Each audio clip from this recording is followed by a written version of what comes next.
नमस्कार मित्रांनो, पवित्र पोर्टल शिक्षक भरतीबाबतचं हे अतिशय महत्त्वपूर्ण असं अपडेट आहे आणि या अपडेटनुसार जिल्हा परिषदांचे रोस्टर अजून अपूर्णच आहे आणि मागासवर्ग आयोगाकडे तपासणीस आत्ता सुरुवात झालेली आहे. डी.एड. धारक यामुळे मेटाकुटीला आलेले आहेत. या संपूर्ण बातमीची आपल्याला विस्तृत या ठिकाणी आढावा घ्यायचा आहे. पण तत्पूर्वी मित्रांनो, तुम्ही आणखी आपल्या चॅनलला सबस्क्राईब केलं नसेल तर सबस्क्राईब करून घ्या, त्यामुळे तुम्हाला लेटेस्ट अपडेट मिळत जातील. तर या ठिकाणी पहा मित्रांनो, 9 वर्षातून होणाऱ्या शिक्षक भरतीस आवश्यक असणारे जिल्हा परिषदेचे रोस्टर अजून अपूर्णच आहे. पुणे विभागातील कोल्हापूर, सांगली, सातारा, सोलापूर व पुणे जिल्हा परिषदांचे रोस्टर तपासणी पुणे मागास आयोगामार्फत सुरू आहे. परिणामी टी.ई.टी. अभियोग्यता आणि पवित्र पोर्टलवर माहिती भरलेल्या डी.एड. धारक मात्र या दिरंगाईमुळे मेटाकुटीला आले आहेत. राज्यातील 2010 पासून रखडलेली शिक्षक भरती प्रक्रिया यंदा अनेक दिव्य पार करून पवित्र पोर्टलमार्फत होत आहे.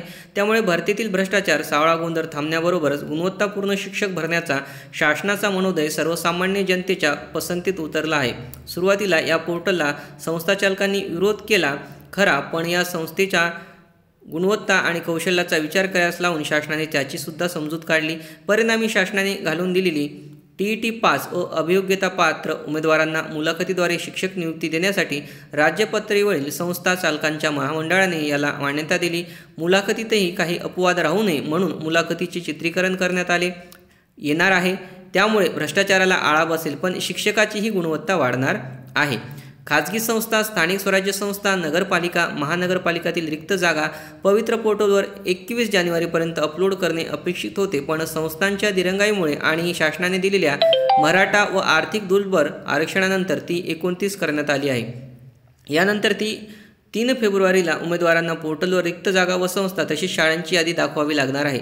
पण पुणे विभागातील 5 जिल्हा परिषदांचे रोस्टर मात्र अजूनही अपूर्ण अवस्थेमध्ये आहे. कोल्हापूर, सांगली, सातारा, रत्नागिरी, सिंधुदुर्ग या जिल्हा परिषदांचे रोस्टर तपासणीसाठी मागास आयोगाकडे गेले आहे. वास्तविक पाहता आयोगाच्या नियमानुसार या रोस्टरसाठी आवश्यक कागदपत्रांची पूर्तता सुरुवातीस करण्याची गरज असतानाही ती केली जात नाही. त्यामुळे वारंवार यामध्ये त्रुटी राहतात.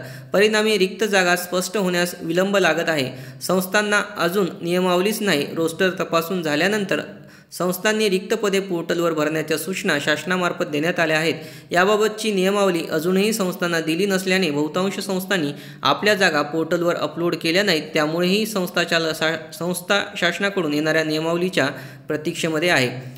जिल्हा परिषदांचे रोस्टर जसे सादर केले जाते त्याप्रमाणे ते पूर्ण करून दिले जाते. याबाबत शाळांची चालू वर्षाची संच मान्यता, कार्यरत शिक्षक व त्यांची नियुक्ती आदेश, मुदत, मराठा आरक्षणाचा घोषवारा आणि संबंधित शाळांचे हमीपत्र ही कागदपत्रे पूर्ण असणाऱ्या संस्था अगदी एका दिवसातही आपले रोस्टर तपासून घेऊ शकतात. शिवाय ही कागदपत्रे आयोगाच्या वेबसाईटवरही असून याची शिक्षणाधिकाऱ्यांनी पाहणी करून जरी पाठवले तरी तपासणी प्रक्रिया सुलभ होते.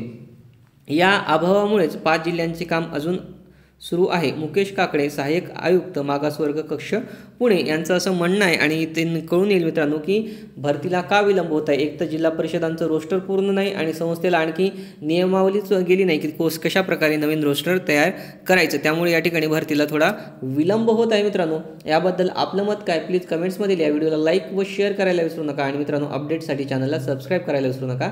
बाय.